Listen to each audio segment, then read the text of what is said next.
वचन ऐका कमलापती, माझी रंकाची विनंती, कर जोडितो कथे काळी आपण असावे जवळी, मस्तक माझा पायावरी या वारकरी संतांच्या, सेवे लागी सेवक झालो तुमच्या लागलो निज चरणा, अहो जी स्वामी तुकया देवा यावरी न करावा अवहेरू, भोळे भाविक हे जुनाट चांगले, भोळे भाविक हे जुनाट चांगले, होय तैसे केले भक्ती भावे, मनोनी चिंता नाही आम्हा दासा, न भियो गर्भवासा जन्म घेता। प्रस्तुत साधू संतांच्या पदस्पर्शाने पावनपुनीत झालेल्या महाराष्ट्राच्या मातेला वंदन करून कैवल्य साम्राज्य चक्रवर्ती श्रीमंत श्री ज्ञानोबाराय जगद्गुरु श्री तुकोबराय योगीराज सद्गुरु श्री गंगागिरीजी महाराज, स्वानंद सुखनिवासी ब्रह्मलीन गुरुवर्य सद्गुरु श्री नारायणगिरीजी महाराज, स्वानंद सुखनिवासी सद्गुरु जोग महाराज व सकल वारकरी संतांच्या ठिकाणी साष्टांग प्रणिपात करतो आणि माझ्या कीर्तन सेवेला सुरुवात करतो। सेवेकरता निवडलेला अभंग महान भगवत भक्त विश्ववंदे महाराष्ट्र भूषण कनकाई बोलोबा पुत्र, पंचमवेद निर्माते जगद्गुरु जगद्वंदे श्रीमंत संत संत श्रेष्ठ श्री तुकोबराय यांचा चार चरणाचा अत्यंत उत्तम गोड भगवंताचे स्वभाव सांगणारा अभंग आहे। फार सुंदर अभंग आहे बघा। मी तुमचा फार वेळ घेणार नाही आणि तुम्ही माझा फार वेळ घेऊ नका। सर्वांगाचे कान करून माझ्याकडे लक्ष ठेवा।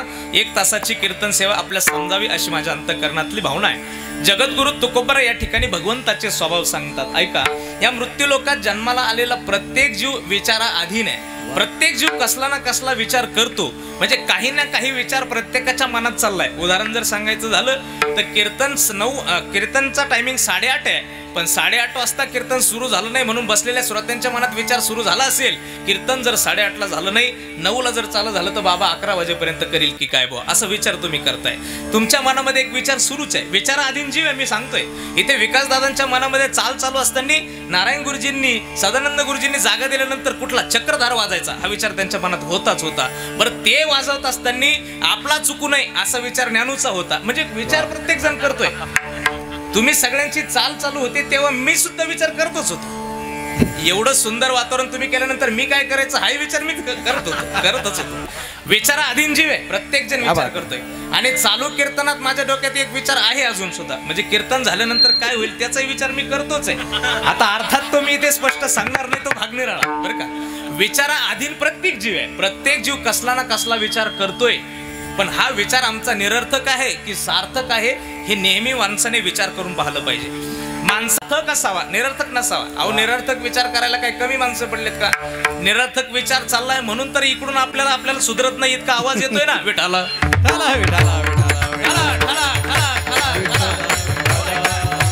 बघा। इथे विचार कसा असावा? परमार्थास सहाय्यक विचार असावा, परमार्थास आडवा विचार नसावा। म्हणून सहाय्यक विचार करणं हे खूप महत्वाचं आहे। म्हणून आजच्या कीर्तनातून मी तुम्हाला फार वेळ न घेता 2 विचार सांगणार, 3 विचार सांगणार आहे। आपल्याला इथे सगळा विचार करायचा नाही, 2 विचार 3 विचार महत्वाचे आहे। इथे ज्याने परमार्थ कधीच केला नाही त्याचा आपल्याला विचार करायचा नाही। महाराज म्हणतात, कनो सांडोनी उफनीला कोंडा जैसा, काय राखुंडी पुंकिता दिपू लागे।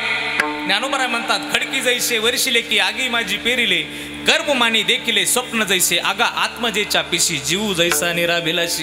ज्ञानोबराय म्हणतात, ज्याने कधी देव पाहिला नाही, सप्ताह पाहिला नाही, भजन नाही, कीर्तन नाही, हरिपाठ नाही, अशा नास्तिकाचा विचार करू नका। दुसरा विचार, ज्याने परमार्थ करून भगवंताला प्राप्त केलं त्याचाही विचार करू नका।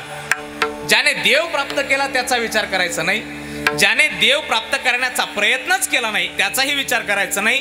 मग विचार कुणाचा करायचा?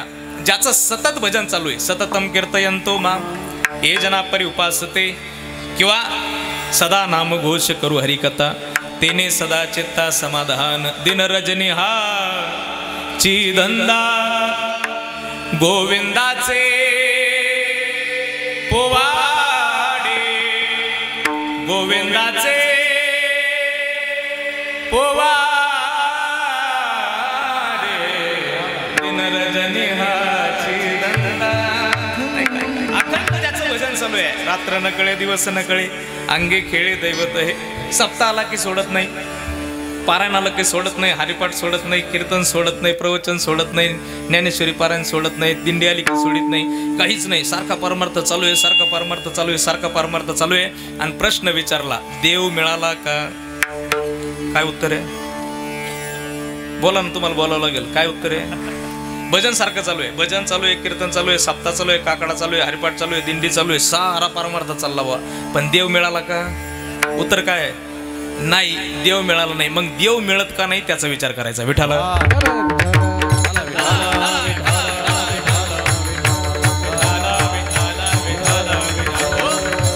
देव का मिळत नाही? इतका जर परमार्थ चाललाय तर देव मिळायला पाहिजे. तुम्हाला समजतंय ना?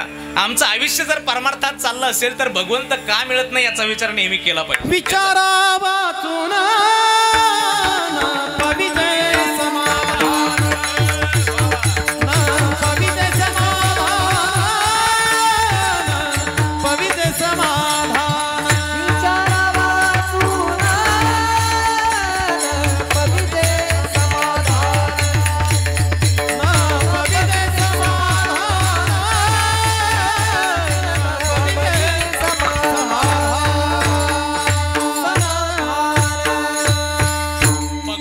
भजन सुरू आहे, अखंड सुरू आहे, नित्य सुरू आहे. पण नित्य भजन, नित्य अखंड भजन सुरू असून सुद्धा आम्हाला जर भगवंताची प्राप्ती होत नसेल तर आम्ही त्याचा विचार केला पाहिजे की का भगवंताची प्राप्ती होत नाही. ऐका, असं साधक जगद्गुरु तुकोबरांच्या समोर आले, तुकोबरांना विचारतात, का हो तुकोबराय, आमचं अखंड भजन सुरू आहे, पण आमचं अखंड भजन सुरू असून सुद्धा आम्हाला भगवंताची प्राप्ती का होत नाही? त्यावेळी तुकोबराय उलटा प्रश्न करतात, का हो मला तुम्ही सांगा, जर तुम्ही भजन करता तर कुणाचं भजन करता? ऐका, आमचा परमार्थ असा आहे, आमचा परमार्थ असा आहे, तुमचा परमार्थ, माझा परमार्थ, यांचा परमार्थ, यांचा परमार्थ. आपण अशा परमार्थात अडकलेलो आहोत. आमचा दिवस बदलला की देव बदलतो, दिवस बदलला की देव बदलतो. आज वार कुठला आहे? कुठला आहे? मंगळवार म्हटलं की मग अनादि निर्गुण प्रगटली भवानी, मोह महिषासुर मर्दनाला दोनी, त्रिविध तापाची करावया झाडली, भक्ताला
आपलं झालं म्हणायचं कार्यक्रम, यांचा झाला वाजायचा कार्यक्रम. एखादं उठायला बसलं बरं का, त्याचा काही नियम नाही, त्याचा काही नियम बरं का विकास दादा. हे वाजवण्याचा गुणधर्म आहे. एखाद्याचं जर अंगात आलं तर सांगता येत नाही. आणि माय कीर्तनात झालं म्हणून सांगतो मी नारायण गुरुजी. मी असंच गोंधळ गायलो, एक मावशी उठली म्हणजे उठली नाही, अंगात आलं तिच्या. तर एकदा अंगात आलं ना माणसाला काही सुधरत नाही. तिनं अंगात आलं, ती उठली तर तिनं ते शेजारच्या 2-4 जणी जोडून काढल्या. शेजारच्या अंगात म्हणजे लक्षात येत नाही ना महाराज अंगात आलं. बरं आता संयोजकाचा गोंधळ उडाला, काय करावं काय करावं, आता भंडारा आणावं कुठून. सुनील भाऊ बुक्क्याचं ताट घेऊन पळाला एक जण. आता ती बुक्क्याने शांत झाली, तो भागणाऱ्याला पण गोंधळ होतो. विठाला विठाला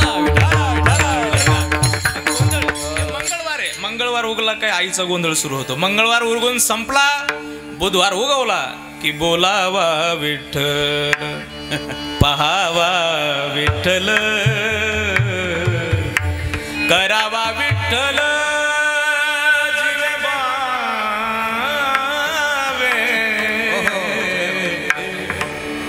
बुधवार आला की विठ्ठल, बुधवार सरकला की गुरुवार येतो, आणि गुरुवार आला की निघालो घेऊन दत्तांची पालखी. आम्ही भाग्यवान आनंदे निदान झुलते हळूच दत्तांची पालखी. निघालो घेऊन दत्तांची पालखी. गुरुवार उगवला की आम्ही दत्त महाराजांना इतकं चोळतो गड्या, इतका अभिषेक आणि इतका दत्त महाराजाला निवदन, त्याला 3 तोंड असून सुद्धा वास घ्यायला जागा राहत नाही. इतका दत्त महाराजांचा कार्यक्रम घडून जातो. गुरुवार सरकला, शुक्रवार उगवला की शुक्रवार म्हटलं नंतर संतोषी माता, हे तुम्ही ऐकलेलं आहे, जुने कीर्तनकार नेहमी सांगतात. शुक्रवार संपला, शनिवार उगवला की शरण शरणजी हनुमंता नीलांजनम समाभासम रविपुत्रम यमाग्रजम छाया मार्तंड संभूतम तन्नमामे शनिश्वरम. हे दुःख भंजन मारुती नंदन, हे दुःख भंजन मारुती नंदन, सुनला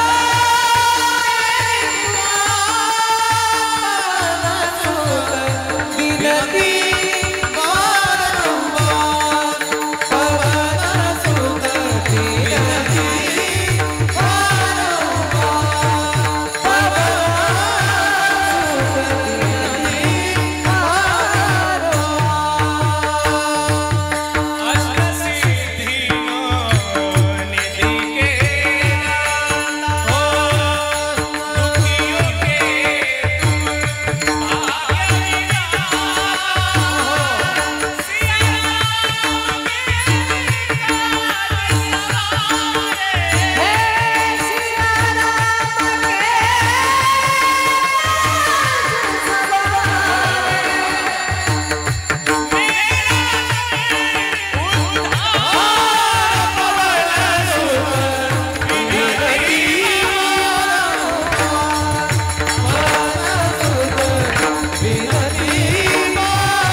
टाळी वाजव महाराजांसाठी.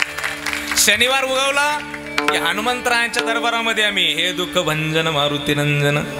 शनिवार संपला की रविवार उगवतो, आणि रविवार उगवला का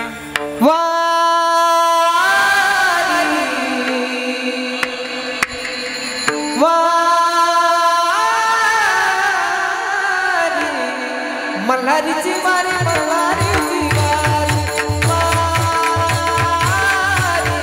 मल्हारीची वारी,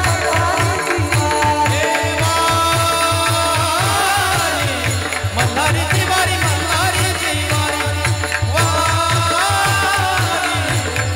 मल्हारीची वारी, मल्हारीची वारी. अहं वाघा सोहं वाघा, अहं वाघा सोहं वाघा, प्रेम वारी सावध होऊन भजनी लागा देव राघवी वारी.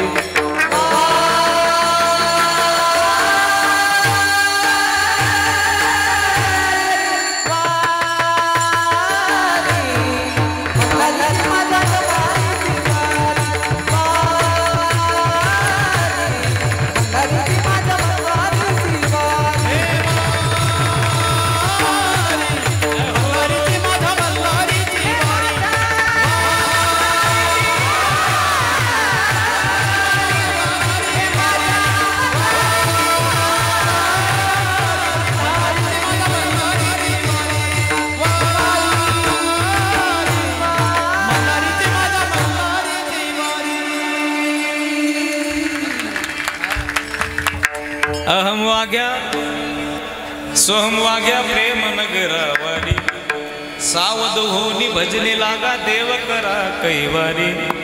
माझा मल्हारीची वारी, मल्हारीची वारी. रविवार उगवला का सगळे देव कोपऱ्यात आणि खंडोबा देवारात. म्हणजे इथं भाजीला हळद नाही बरं का गुरुजी, भाजीला हळद नाही, पण खंडेरायावर मोकार भांडारा वाहतो. कधी? रविवारी. रविवार संपला, समोर उगवला की पुन्हा महादेवाच्या मंदिरात येतो. हे भोळ्या शंकरा. आपली भक्ती बोलतोय फक्त मी. आमची भक्ती वार बदलला की बदलते, आमची भक्ती वार बदलला की देव बदलतो. आम्ही अशा पद्धतीची भक्ती करतो आणि अशा पद्धतीची भक्ती करणाऱ्याला कधीच परमात्मा प्राप्त होत नाही असं तुकोबराय स्पष्ट शब्दात म्हणतात. कारण तुकोबरायकडे आलेला साधक सुद्धा सांगतो, तुकोबरायांनी विचारलं जर तुम्ही नित्य भजन करता तर देव प्राप्त होत नाही असं कसं? सांगा मला कुणाची भक्ती करता. त्यावेळी साधक पुढे येऊन सांगतो, आई भवानी थोर मानुनी तिचे म्या उपासिले हो, हाती परडी घेऊन तिने मज भिकेसी लाविले हो, उदो अस्तुचे बरे फिरे गरगरे भूत वावरे, व्यर्थ शिन वाटला तुझ म्या फुलवरा बांधिला. आईची भक्ती करतो. दुसऱ्याला विचारलं तुम्ही कुणाची भक्ती करता? दुसरा सांगतो, नवस करोनी खंडवासी मुरळी होवणी बैसले हो, आपले जे का सजे सज्जनते विवंचुनी भरी भरले हो, वारी मागता पोट भरेना बहुश्रम पावले हो, श्वानापरी वृथा गुरगुरी जाय चाचरी, तरी तो हरी नाही भेटला हो, तुझ म्या फुलवरा बांधिला हो. मी यांची भक्ती केली, मी आईची भक्ती केली, मी खंडोबाची भक्ती केली, असे अनेक प्रश्न झाल्यानंतर जगद्गुरु तुकोबराय म्हणतात, अरे काय खरं नाही तुमचं रे, काय खरं नाही. अरे ज्याची भक्ती केली तो परिपूर्ण नाही. तुम्ही ज्याची भक्ती केली तो परिपूर्ण नाही, आणि जो देव परिपूर्ण नाही तो तुमची इच्छा पूर्ण करू शकत नाही. तुकोबराय म्हणतात, तुम्ही ज्याची भक्ती केली तो कसा आहे? शेंदरी हेंदरी दैवते कोणत्या पूजी भूते खेते आपुल्या पोटाशी रडते. ज्याची भक्ती करता तो अपूर्ण आहे. मग अपूर्णाची भक्ती केल्यानंतर तुम्हाला तुमची इच्छा कधी पूर्ण होणार नाही, तुम्हाला पूर्णत्वाची भक्ती करावी लागेल. त्यावेळी त्या अपूर्णाची भक्ती करणाऱ्याला झटका आला महाराज, झटका आला. तुकोबराय म्हणाले, तुमचा देव अपूर्ण आहे म्हटल्यानंतर त्याला झटका आला. पाहन तुम्ही एखाद्याला जर म्हटलं ना, भाऊ तुझ्याची भक्ती करतो तो अपूर्ण आहे, तो नको शहाणपणे शिकू, माझं मी पाहून घेईन, तू नको सांगू. तुकोबराय असं म्हटल्यानंतर त्याला झटका आला. तो म्हणे, ओ तुकोबराय, आमचा देव अपूर्ण म्हणता, आमचा देव अपूर्ण, खंडन करू नका. खंडन करायचं असेल तर मंडन करा. ही शास्त्रातली भांडणाची प्रक्रिया आहे, खंडन आणि मंडन. खंडन करता मंडन करता येत असेल तर खंडन करावं, नाहीतर मग विकास महाराज जो चक्रधार वाजवतात, तो चक्रधार वाजवता मी त्यांना म्हणायचं नाही जमलं. विकास महाराज म्हणतील, राव महाराष्ट्र गाजवला म्या, महाराष्ट्र गाजवला राव म्या. मग महाराष्ट्र, नाशिक जिल्हा, महाराष्ट्र, आळंदी, पंढरपूर सारीकडे विकास बिलुकर नाव आहे. मला बाबा म्हणतो जमलं नाही म्हणजे काय? विकास महाराज थांबून मला विचारलं, हो अमोल महाराज थांबा, काय जमलं नाही सांगा. मी म्हणलं ते नाही आपल्याला जमत. विकास महाराज तू कीर्तन कर, बाकी वंचित राहू. हे बघा, ज्याचं खंडन करता येत नाही त्याचं मंडन करू नये, ज्याचं आम्हाला उत्तर देता येत नाही ते बोलू नये. तुकोबराय, आमच्या देवाला जर तुम्ही अपूर्ण म्हणतात तर तुम्ही ज्याची भक्ती करतात तो सांगा कसं आहे. त्यावेळी एक धरिला चित्ती आम्ही रखुमाईचा पती, आम्ही रखुमाईचा पती, रखुमाईचा पती. एक धरिला चित्ती आम्ही रखुमाईचा पती, आम्ही रखुमाईचा पती, आम्ही रखुमाईचा.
सोच मधुस्तर सोच मधुस्तर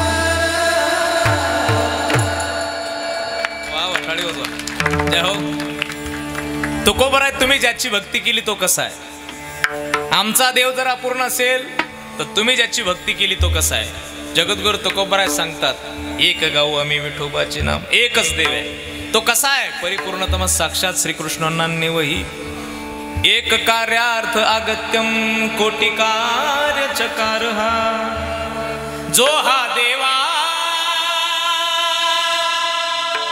चाही देव बळिया माझा पंढरी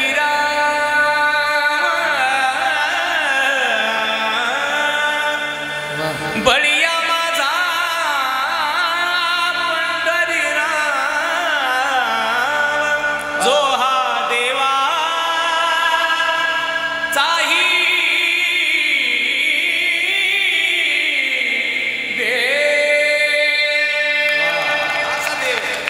असा देव जो हा देवाचाही देव एक देव आहे जो देवाचा देव आहे आणि तो परिपूर्णतम आहे आम्ही त्याची भक्ती करतो तो कसा आहे परिपूर्णतम आहे तो कोबराय तुम्ही ज्याची भक्ती करा तो परिपूर्णतम आहे मग तो तुमची इच्छा पूर्ण करतो का तो कोबराय म्हणतात तो नाही त्याला गरज नाही इच्छा पूर्ण करण्याची त्याने माणसं ठेवलेत तो का म्हणे आम्ही जी जी इच्छा करू येते कल्पतरू पूर्वीती शेजारीच बसलेले आहेत लोक इच्छा करायची गरज नाही इच्छा मनात यायची गरज आहे फक्त बस की कल्पतरू पुरवते असा तो सामर्थ्यवान आहे मग तुकोबराय आम्हाला सुद्धा त्याची भक्ती करायची त्याला प्राप्त करायचंय सांगा त्याला कसं प्राप्त करता येईल आणि तो आहे कसा त्यावेळी तुकोबरायांनी दिलेले त्याचे स्वभाव अभंगाच्या पहिल्याच्या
जगद्गुरु तुकोबराय म्हणतात देव कसा आहे ऐका ऐका लक्ष ठेवा कान माझ्याकडे करा फार सुंदर उपदेश केलाय तुकोबरायांनी खूप सोपा मार्ग सांगितलाय कसा आहे देव तुकोबराय सांगतात तुम्हाला प्राप्त करता येईल असा आहे कसा आहे भोळा आहे भोळे भाविक चांगले 4 गुण सांगितले त्याचे मग देव भोळा आहे असं तुकोबराय सांगतात भोळा म्हणजे कसा भोळा आहे का भोळा देव भोळा आहे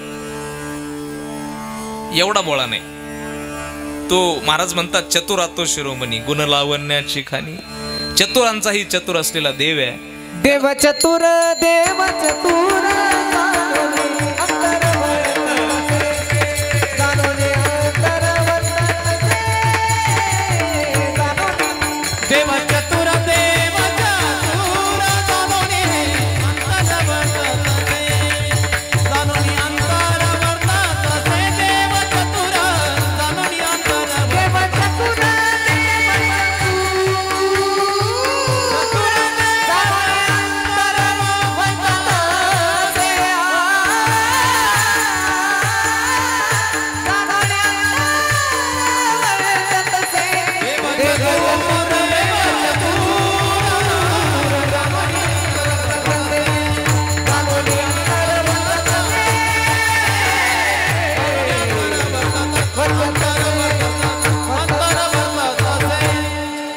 साधा नाही तो. भोळा जरी म्हटले असतील महाराज तर भोळा तसा नाही, तो चतुर आहे. अरे चतुरांचाही चतुर आहे. इथे माणसामध्ये माणसं चतुर सापडतात तर माणसाला निर्माण करणारा देव किती चतुर असेल. माणसामध्ये माणसं चतुर आहेत. हे चतुरपणामध्ये व्यक्ती सापेक्षता आहे.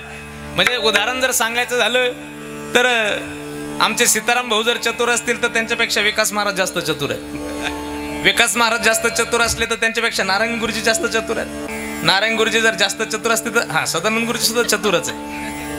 तुम्ही सगळे चतुर असले तर सुनील भाऊ त्याच्यापेक्षा जास्त चतुर आहेत. पहा मग तुम्ही मग कसं तुम्ही चतुर आहे तर ते चतुर आहेत. ते जर सगळे चतुर असतील तर नियोजक मंडळी चतुर आहेत. तुम्ही सगळे चतुर असतील तर तुमच्यापेक्षा जास्त मी चतुर आहे. मी जर जास्त चतुरपणा केला तर आयोजक जास्त चतुर होऊ शकतात. त्याच्यामुळे मी करणार नाही. तो करणार नाही चतुरपणा. इथे बसलेले आयोजक नियोजक संयोजक आपण सगळे जर स्वतःला जास्त चतुर समजत असतील तर कोणीतरी अजून जास्त स्वतःला चतुर समजतंय. लक्षात ठेवा तुम्ही. मला सगळ्या गोष्टी बोलता येणार नाही पण तुम्ही समजून घेत चला. चतुरपणामध्ये व्यक्ती सापेक्षता आहे. कोण कोणापेक्षा जास्त चतुर आहे आणि देव त्याच्यापेक्षा म्हणजे पहा चतुरपणामध्ये तुम्हाला सांगतो. पूर्वीचा काळ होता. आपल्या देशातले 5 मंत्री विदेश दौऱ्यासाठी गेले. फार लक्षपूर्वक आहे का मी चतुरपणा सांगतो. विदेश दौऱ्यासाठी गेले.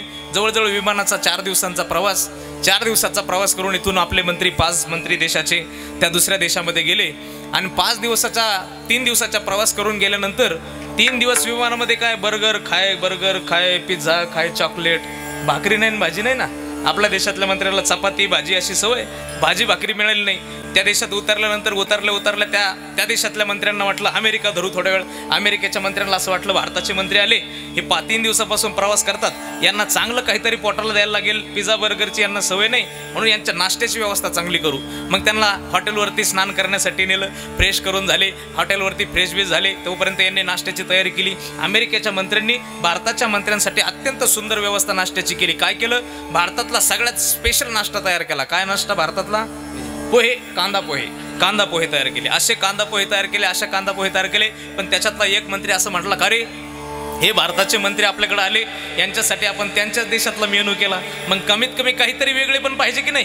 काय वेगळे पण करायचं. मग त्यांनी काय केलं, ते पोहे वाटताना चांदीची प्लेट आणि सोन्याचा चमचा दिला. काय दिलं ऐकायला समजतंय ना तुम्हाला? चांदीची प्लेट सोन्याचा चमचा दिला. असं टेबल मांडला. माझ्याकडे पात्रा, इकडं असं टेबल मांडला, तिकडून एक टेबल मांडला, इकडून 5 खुर्च्या, तिकडून 5 खुर्च्या. इकडं आपले मंत्री खाली उतरले, टेबलवरती येऊन बसले, स्वागत केलं, त्यांना बसवल्यानंतर त्यांच्या पुढे पोह्याच्या प्लेटा आल्या, त्याच्यात चांदीच्या प्लेटा, सोन्याचे चमचे होते. पुढून त्यांचे 5 मंत्री बसले, त्यांच्या समोर प्लेटा आल्या.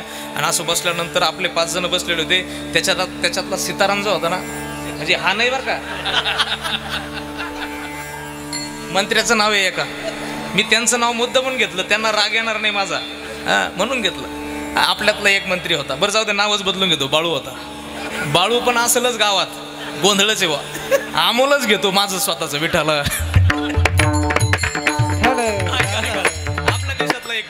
आपल्या देशातला एक मंत्री होता. बाळू असं बसले त्यांनी प्लेट पाहिली, प्लेट चांदीची होती, चमचा पाहिला, चमचा सोन्याचा होता.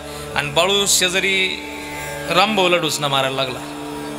शेजारी रामभाऊ बसला होता, त्याला डुसणं मारला. म्हणे रामभाऊ, अय रामभाऊ, अरे प्लेट पाहिली का तो?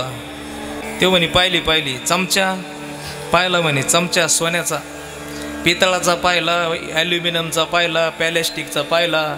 यूज अँड थ्रो पाहिला, स्टीलचा पाहिला, सोन्याचा नाही पाहिला. सोन्याचा चमचा आहे, सोन्याचा. रामभाऊ म्हणे बाळू येड्यान नको करू, चक्रमणी करू नको, खिशात घालायचा प्रयत्न करू नको, चवबिव घालू नको. बाळू म्हटला येडा आहे का तू रामभाऊ, सोन्याचा आहे चमचा, सोन्याचा आहे. आणि जर हा चमचा आपल्या नाशिक जिल्ह्याला नेला काय लोक खुश होतील राव, अलग लक्षात तुमच्या. न्याला तर काय लोक खुश होतील. रामभाऊ म्हणे येडेन करू नको, चमच्या बिमच्या खिशात घालू नको, चव घालशील. तो म्हणे नाही नाही, मी पाय खिशात असा घालीन तर कळून सुद्धा देणार नाही म्हणे, असं घालूनच दाखव म्हणे. मग बाळूने काय केलं, अमेरिकेतले मंत्री पुढे होते, आपले मंत्री शेजारी होते आणि त्यांना नादी लावायचा कार्यक्रम चालू केला.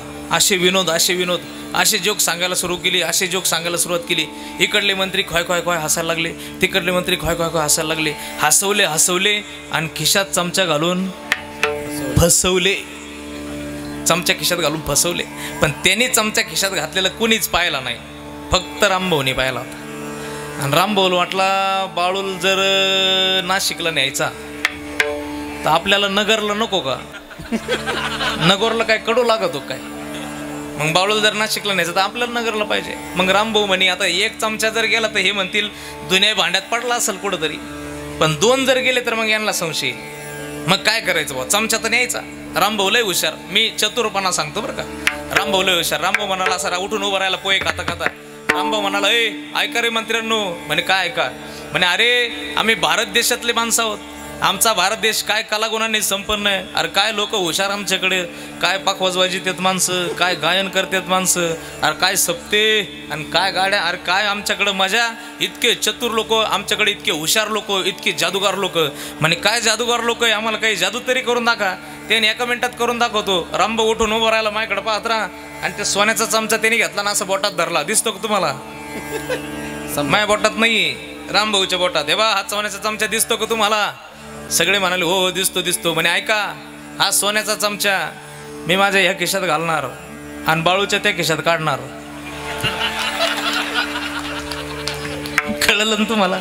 ज्यांना कळलं त्यांना धन्यवाद आहे, ज्यांना नाही कळलं त्यांनी लय लोड नका घेऊ बरं का, लय टेन्शन घेऊ नका. हा इतके चतुर माणसं आहेत.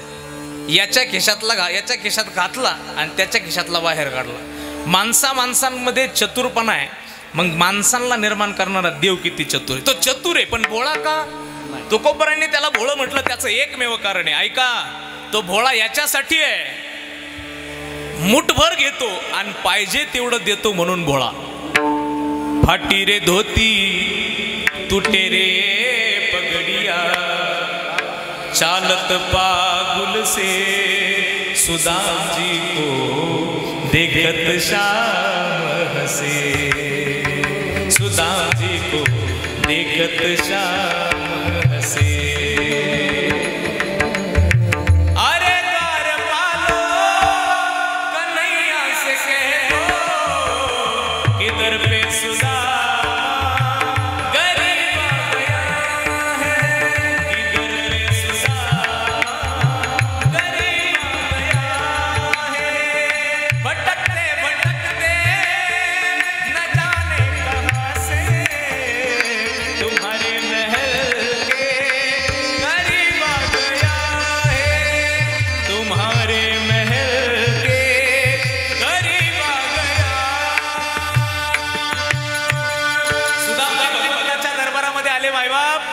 परमात्म्याच्या दरबारात आल्यानंतर 4 घरचे मागून आणलेले पोहे परमात्म्याने पाहिले तर भगवंताने शुद्ध भाव देखून या गाव सोनियाचा दिला गा.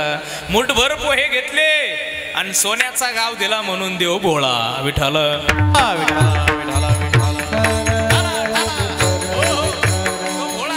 थोडंसं घेतो पाहिजे तेवढं देतो म्हणून त्याला भोळं म्हणतात. देव भावाचा भुकेला आजची दुष्काळ तयाला, त्याला काही लागत नाही, काही न लगे एक भावाची कारण.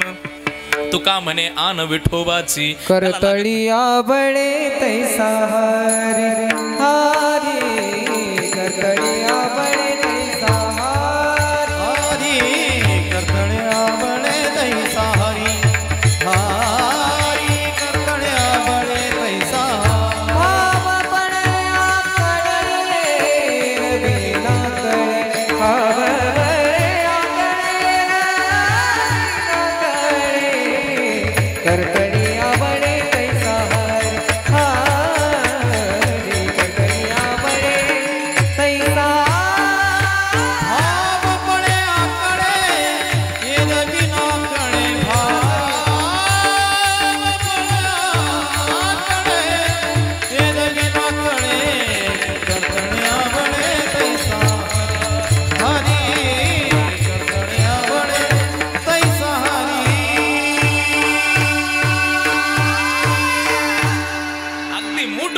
देव आणि पाहिजे तेवढं देतो म्हणून देव भोळा आहे.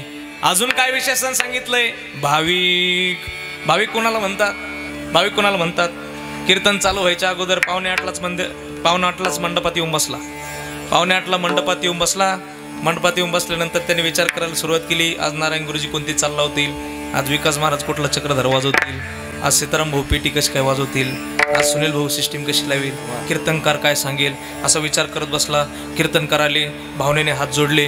कीर्तनकाराने अभंग घेतला. त्यांनी मस्तपैकी अभंग लिहून घेतला. अभंग लिहून घेतल्यानंतर व्यवस्थित पाहून घेतलं, त्याच्याकडे पाहून घेतलं महाराज व्यवस्थित सांगतात की नाही. महाराजांनी विनोद सांगितला की हसला. महाराजांनी भावनिक प्रसंग सांगितला की रडला. असं सुंदर कीर्तन ऐकलं, असं सुंदर कीर्तन ऐकलं. दुसऱ्या दिवसाची कीर्तनकारांचे नाव ऐकलं. कीर्तन संपलं आणि जय विठ्ठल झाल्यानंतर उठला. उठून मंदिर मंडपाच्या बाहेर गेला आणि आपली फाटकी चप्पल ठेवली, चांगली चप्पल घालून घरी गेला. भाविक. भाविक म्हणतोय का याला? नाही नाही, याला नाही, याला दलिंदर भाविक म्हणते.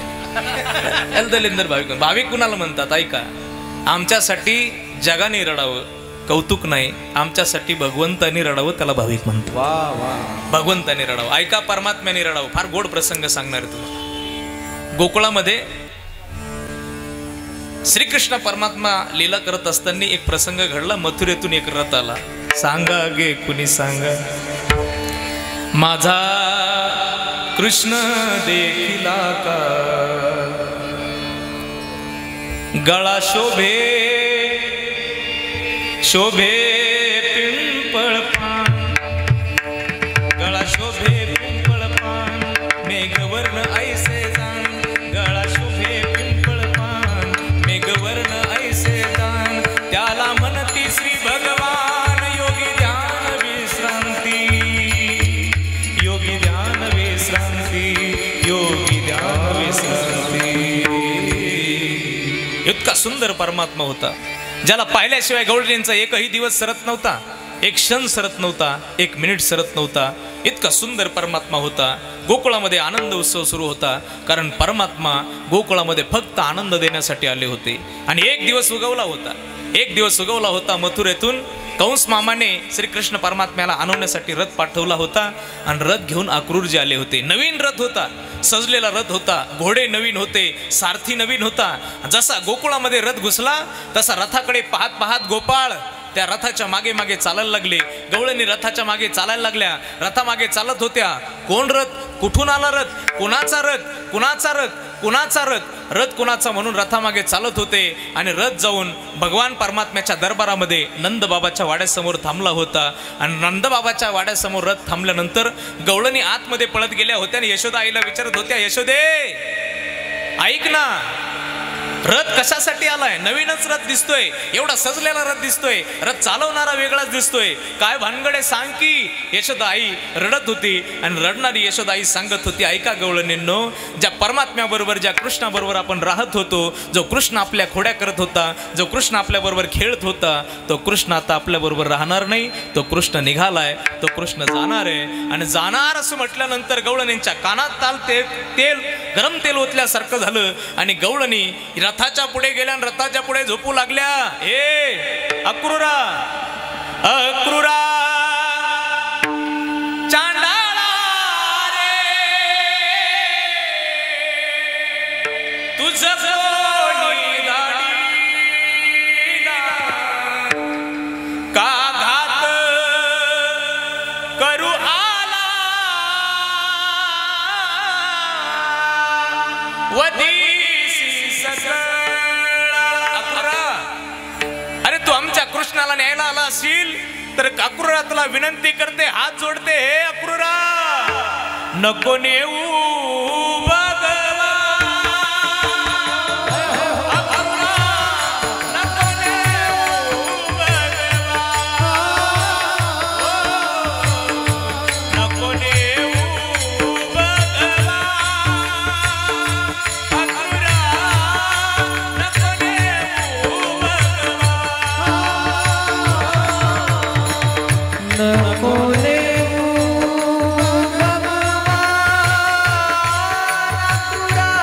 नको नेऊ भगवान, नको नेऊ भगवान,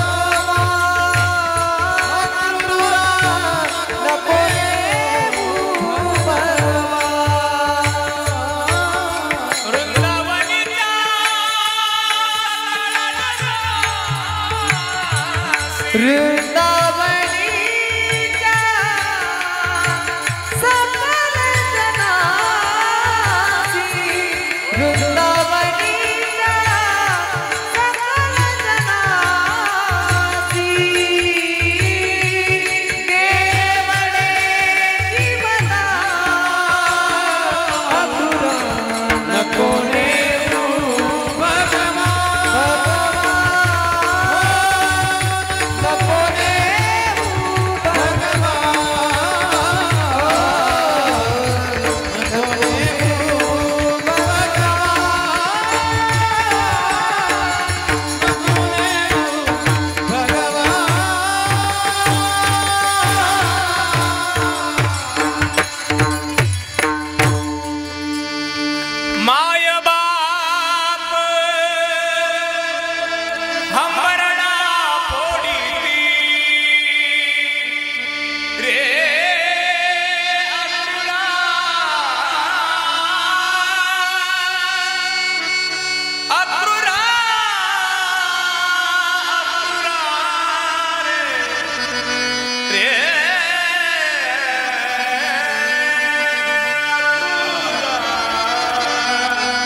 अक्रूरा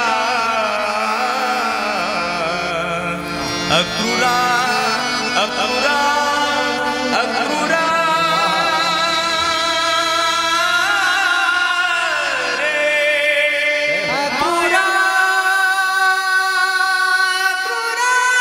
अक्रूरा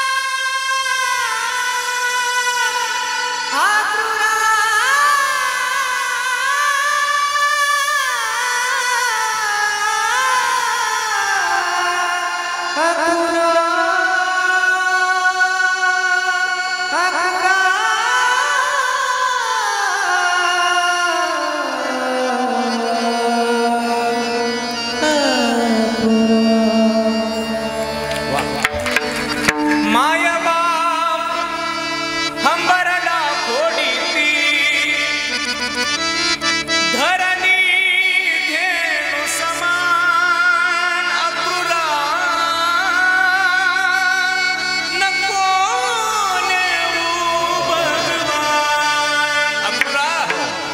अक्रूरा पाया पडते रे अक्रूरा. जर तुला देवाला न्यायचं असेल अक्रूरा तर शपथ तुला आमच्या शरीराची.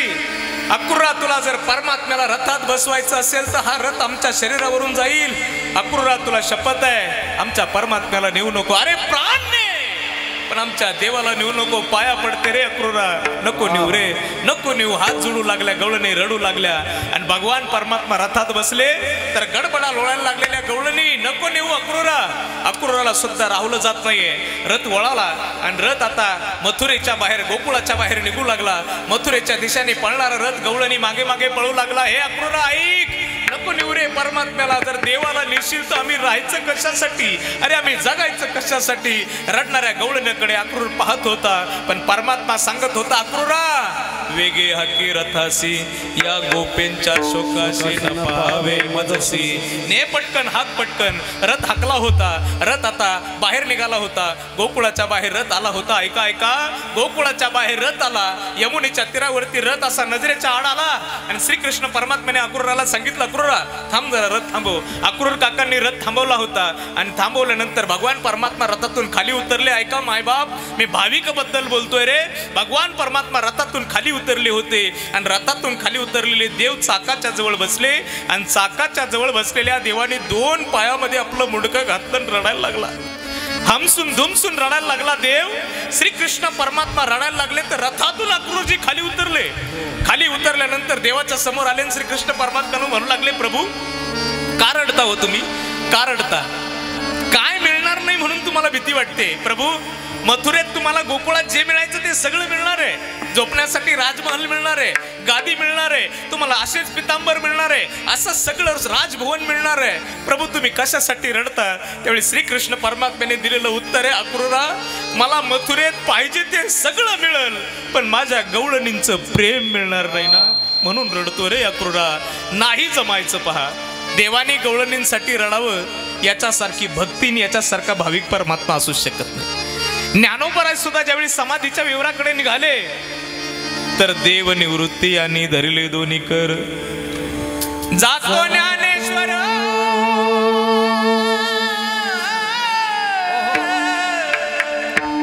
जातो ज्ञानेश्वर बैसावया रे देव म्हणती रुक्मिणी देव म्हणती रुक्मिणी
समाधीच्या विवराकडे निघालेले ज्ञानोबराय भगवान परमात्म्याने एक हात पकडला आणि एक हात निवृत्तीनाथांनी पकडला. अख्खी आळंदी रडायला लागली, संत रडायला लागले, हातपाय गडबडा लोळायला लागली. दादा, हे ज्ञाना दादा, नको ना रे जाऊ दादा. अरे तू गेला तर आम्ही कुणाकडे पाहायचं रे. सोपाना भिंतीला डोकं आदळायला लागला. ज्ञाना दादा, नको ना रे जाऊ, कुणाकडे पाहायचं रे दादा. आम्ही आळंदी रडत होती, सोपाना रडत होता, मुक्ताई रडत होती. निवृत्तीनाथांनी भगवंताने ज्ञानोबरायला समाधीच्या विवराकडे चालवलं होतं. ऐका रे भाविक, सांगतो भाविक, भगवान परमात्मा समाधीच्या विवराकडे चालला. ज्ञानोबराय भगवत विवारीकडे चालले होते. परमात्म्याच्या हातात एक हात होता, एक निवृत्ती दादांच्या हातात हात होता. समाधीच्या विवरापाशी ज्ञानोबराय जाऊन पोहोचले होते. अख्खी आळंदी रडत होती, पण देव आणि निवृत्तीनाथ रडत नव्हते. समाधीच्या विवराच्या जवळ माऊली पोहोचले आणि एक पाऊल ज्ञानोबरायांनी समाधीच्या विवरात टाकला. तर समाधीच्या विवरात पहिला पाऊल टाकल्यानंतर ज्याच्या जवळ प्रवृत्ती नाही असे निवृत्ती रडायला लागले. अरे ज्यांच्या जवळ मोह नाही, ज्यांच्या जवळ आशा नाही, ज्यांच्या जवळ मितू पण नाही, असे निवृत्त असणारे निवृत्तीनाथ सुद्धा रडायला लागले. आणि रडणाऱ्या निवृत्तीनाथांकडे पाहून ज्ञानोबराय डोळे पुसायला लागले. देव म्हणतात, निवृत्ती तुमच्याकडून अपेक्षा नाही मला रडण्याची, जग रडेल मला काही विशेष वाटत नाही, पण तुम्ही तुमच्या ठिकाणी निवृत्ती, तुम्ही प्रवृत्ती नाही, तुम्ही रडता. त्यावेळी निवृत्तीनाथ सुद्धा भगवंताला सांगू लागले, देवा माय बापे जेव्हा रे त्यागिले आम्हा, हे माय बापे जेव्हा त्यागिले आम्हा, तेव्हा हे संकट आले नाही बांधल्या पिढीचा सुटला सियाळा, बांधल्या पिढीचा सुटला सियाळा. नाही रडलो देवा. अरे मायबाप सोडून गेले पांडुरंगा, तरी सुद्धा रडायला आलं नाही. पण माझा ज्ञाना चालला, नाही राहुलं जात रे देवा, नाही राहुलं जात. देवा ज्ञानोबराय म्हणजे काय सामान्य नाही देवा. अरे माझा माऊली चालला, नाही राहुलं जात, बांधल्या पेटीचा सुटला स्याळा, तृणरानो माळ पांगले से. निवृत्तीनाथ रडतात, इथपर्यंत महत्वाचं नाही. पण ज्ञानोबरायांनी ज्यावेळी दुसरा पाऊल समाधीच्या विवरात टाकला ना, त्यावेळी जगाचा नायक भगवान परमात्मा सुद्धा हमसून दुमसून रडायला लागला ना. याला भाविक म्हणतात. अरे आम्ही गेल्यानंतर 4 माणसं आमच्या जवळ बसून रडतील, कौतुक काय? आमच्या जवळ 4 माणसं रडतील, कौतुक काय? त्यांचं रडणं सुद्धा किती वेळ आहे, किती वेळ त्यांचं रडणं. तुकोबराच्या भाषेत जर ऐकायचं ठरलं तुम्हाला, तर आमच्या जवळ बसून रडणाऱ्यांचं रडणं कसं आहे? मोले घातले